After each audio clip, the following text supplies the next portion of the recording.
പ്രിയ സഹോദരരെ, വിശുദ്ധ പൗലോസ് ശ്ലീഹാ കൊരിന്തോസുകാർക്ക് എഴുതിയ ലേഖനം 10-ാം അധ്യായം 23 മുതൽ 33 വരെയുള്ള തിരുവചനങ്ങൾ. എല്ലാം നിയമാനുസൃതമാണ്, എന്നാൽ എല്ലാം പ്രയോജനകരങ്ങളല്ല. എല്ലാം നിയമാനുസൃതമാണ്, എന്നാൽ എല്ലാം പടുത്തുയർത്തുന്നില്ല. ഏതൊരുവനും സ്വന്തം നന്മ കാക്ഷിക്കാതെ അയൽക്കാരൻ്റെ നന്മ കാക്ഷിക്കട്ടെ. ചന്തയിൽ വിൽക്കപ്പെടുന്ന ഏതുതരം മാംസവും വാങ്ങി മനഃശാഞ്ചല്യം കൂടാതെ ഭക്ഷിച്ചുകൊള്ളുവിൻ. കാരണം ഭൂമിയും അതിലുള്ള സർവ്വവും കർത്താവിൻ്റേതാണ്. അവിശ്വാസിയായ ഒരുവൻ നിന്നെ ഭക്ഷണത്തിന് ക്ഷണിക്കുകയും പോകാൻ നീ ആഗ്രഹിക്കുകയും ചെയ്താൽ വിളമ്പി തരുന്നത് എന്തും മനഃശാഞ്ചല്യം കൂടാതെ ഭക്ഷിച്ചുകൊള്ളുക. എന്നാൽ ആരെങ്കിലും നിന്നോട് ഇത് ബലിയർപ്പിച്ച വസ്തുവാണ് എന്ന് പറയുന്നുവെങ്കിൽ ഈ വിവരം അറിയിച്ച ആളെ കരുതിയും മനസാക്ഷിയെ കരുതിയും നീ അത് ഭക്ഷിക്കരുത്. നിന്റെ മനസാക്ഷിയല്ല, അവൻ്റേതാണ് ഞാൻ ഉദ്ദേശിക്കുന്നത്.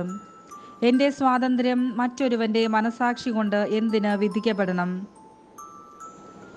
കൃതജ്ഞതയോടാണ് ഞാൻ അതിൽ ഭാഗഭാക്കാക്കുന്നതെങ്കിൽ ഞാൻ കൃതജ്ഞത അർപ്പിക്കുന്ന ഒന്നിനു വേണ്ടി എന്തിന് എന്നെ കുറ്റപ്പെടുത്തണം?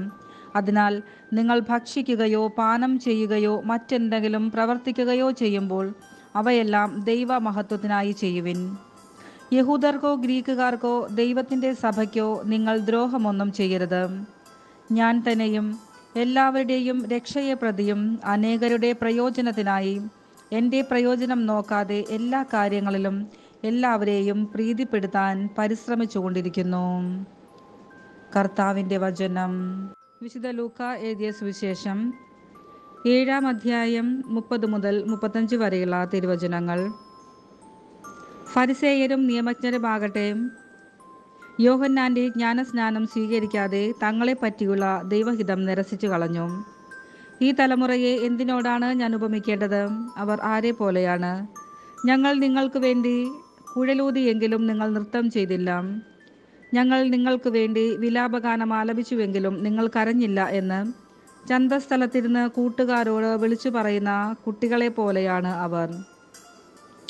എന്തെന്നാൽ യോഹന്നാൻ അപ്പം ഭക്ഷിക്കാത്തവനും വീഞ്ഞ് കുടിക്കാത്തവനുമായി വന്നു.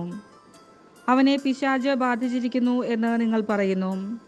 മനുഷ്യപുത്രൻ ഭക്ഷിക്കുന്നവനും പാനം ചെയ്യുന്നവനുമായി വന്നു.